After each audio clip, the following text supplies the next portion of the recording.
Okay, this video is about student attitude. I sometimes do teaching and tutoring, and I get a lot of college students and grad students, especially in health science related fields, but I got a lot of experience. And plus, I went through all this stuff myself, taught my kids, so I got tons of experience dealing with young people and their problems in school.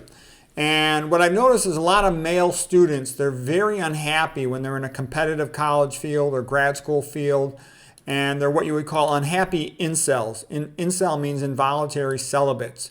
And so they see themselves studying all the time, progress comes slowly, and they're lonely, they're sad, they're frustrated, and then as they become more unhappy, their unhappiness starts to interfere with their ability to study. It makes them sadder, they feel like dropping out or quitting their major. And what I'm going to just talk about here is the psychology of how you get yourself to perform better and be happier. First of all, you have to admit reality. You know, an 18 to 24-year-old male is of little value to society, okay? I'm not talking about right or wrong, I'm just talking about the facts. No one cares about young men. They send them to the front line, and if they all get killed, no one cares, okay? Let's just be honest, okay?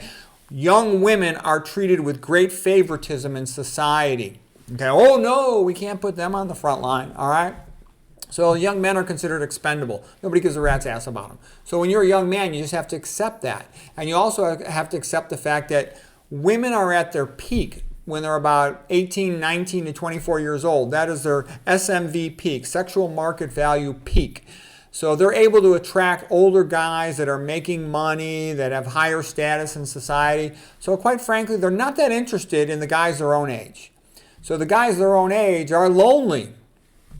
You know, they remembered in high school where they might have been a big frog in a small pond, and now they're in college and they're nobody, okay?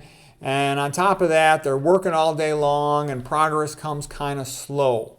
And also they had kind of thought, you know, they'll go and see a dating app and women say, oh, I like intelligent men. They don't understand. Women always talk indirectly. When a woman says she likes intelligent men, she doesn't mean she wants a guy who's smart. What she means is she wants a guy who's smart enough to make money, okay? Because that's what she means by smart, that he's smart enough to make money. They don't care about intellectuals. They don't want to talk about physics or chemistry. A woman doesn't need to have any education or know anything to attract a man. Now, of course, if she gets more education, it's to her advantage. Like, for example, my ex-wife, she never in a million years would have met me if she wasn't a doctor, okay? Being a doctor made her able to meet me, okay? And that helped her more than she deserved. Okay, so anyways, because I started to assume, oh, she's got all these other good qualities because she's able to get through med school, but we won't even get into that anymore right now. But what I'm trying to say is, for a woman, a guy who's doing well in college or doing well in the first year or two or three of grad school, they don't really care very much. So it's hard on these guys to think, gosh, I've been working so hard and I still have such low status in society, such low appeal to women, and they get frustrated by that. Plus, a lot of times you can go to a big fancy private school or a big name college, and the bigger the college prestige academically, the uglier the women are. Like, I went to Stanford, and the joke was 9 out of 10 California girls are pretty, and the 10th one goes to Stanford. And there was a lot of truth in that. The same girl who might have been a 5 in college was like a 10 at Stanford or some other Ivy League school, because there's so few pretty women around that for some regular guy, he's got zero chance of attracting a pretty woman. It's just zero. Forget about it. Believe me, I was there. I know what it's like. The other thing is a lot of grad schools and colleges, they're in bad neighborhoods. So there's very little social activity, close to none, or they're commuter schools or something.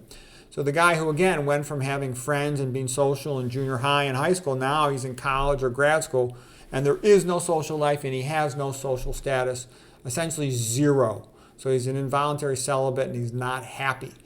And I'm going to talk about some of the things you could do. First of all, exercise. I know everybody says that, but it's true. It improves your mood. It improves your appearance.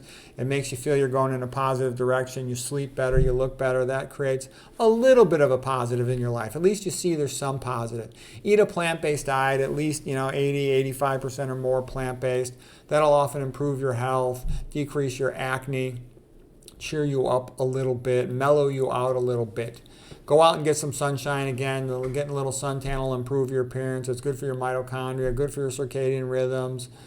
That can help you. Spend a little time with your old friends. You remember how normal people are, not all these kiss-ass wussies at your grad school or your college, okay? That can cheer you up a little bit. Also, go to a party, because one of the things that happens when you go to a party is you get totally ignored by the women. And when you get totally ignored by women, it motivates you because you say, gosh, I got to do something to raise my status or I'll never get laid.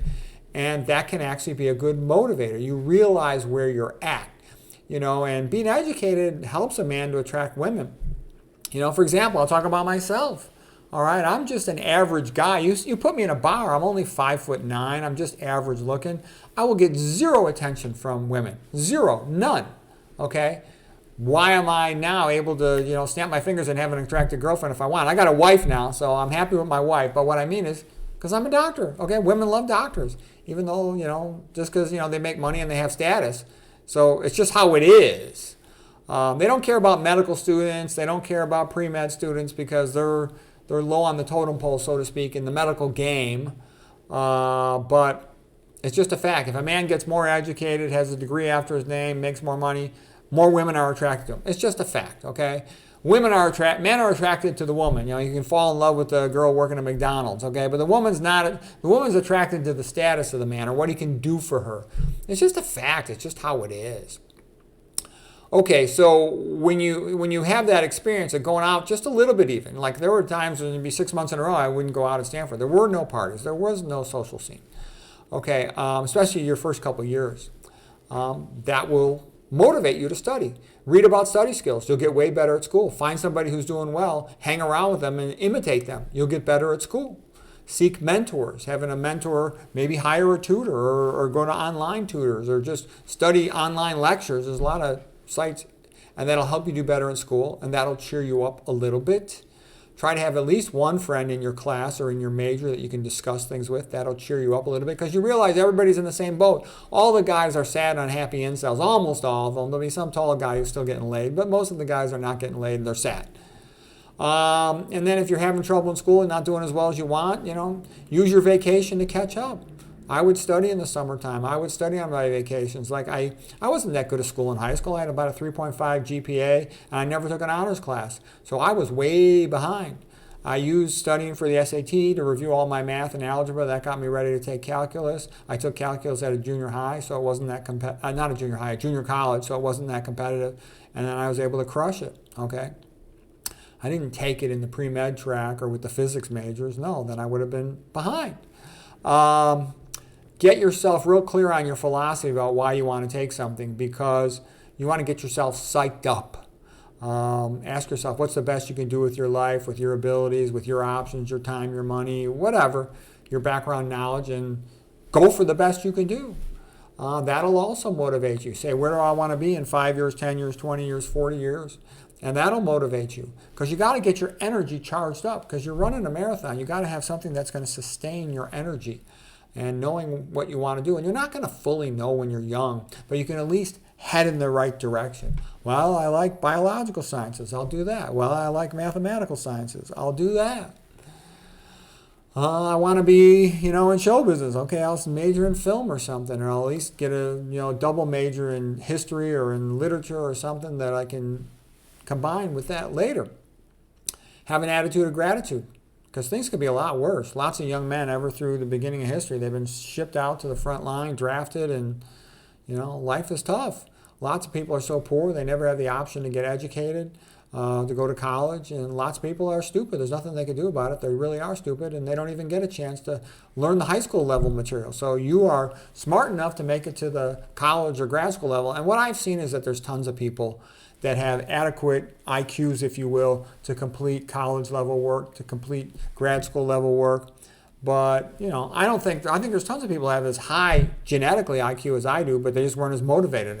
I was motivated off the charts. I would study till I fall out of my chair. I was so motivated. Being educated, it enriches your life. It gives you something to do your whole life. When you're young, a lot of things are physical, playing sports, going to the gym, playing intramural sports or whatever. When you're older, life becomes a lot more cerebral. You're not able to do as much physical. There isn't as much physical stuff to do. In a perfect world, for example, I would have gone to med school closer to wrestling teams. I did coach at a college and at a high school my first 2 years of med school, but after that I got too busy. I couldn't do it anymore. So you really want the place on campus. So it's easy enough to go over there and continue your sport if you're able to do it at the college level or just at whatever level. Coach at the high school level, but staying physically active is a fun thing to do. Aristotle said being well educated is the best preparation a man has for getting older. And the tasks of intellect, a doctor just keeps getting better as they get older. A writer keeps getting better as they get older. So these things of the mind, as long as you maintain your health and your brain function, you just keep getting better into your 50s, your 60s, and your 70s. And that's pleasant. So it's nice to prepare yourself up front. So anyways, what I'm trying to say is the educated life, it's really difficult. And the worst of it is those years from about 18 to 30 where you're just a young grunt in the education world and you just have to bust your ass and study. And a lot of times it's not clear when, the sun's going to come out of the clouds. But I'm telling you, it's worth it. You got to pick a field where you see a future in yourself. And sometimes you might bounce from one field to another. But it's a good thing to get educated. You got to figure out the details. I got lots and lots of other lectures on study skills if you want that, and especially on medical stuff. But anyways, these are some of the things I help a student to get out of it. And one of the things too is you experiment with skills. Like I was overwhelmed by biochemistry when I was in college, and I decided I wanted to get really good at biochemistry because it was a language of God that He uses to write the book of life. So I'd get real psyched up. I would pre-read for like 4 hours a day before a lecture. I wanted to get to the point where I could just soak up everything in the lecture. That would be almost like a review. I'd sit right in the front row and I'd be like, I'm like a goalie, and I don't want the teacher to get anything past me. I could never get 100% of a biochem lecture. There's just too much information. But I got to the point where I could get 85, 90, 95% sometimes of the lecture, which is good. So anyways, those are just some of the things. I hope you found that helpful.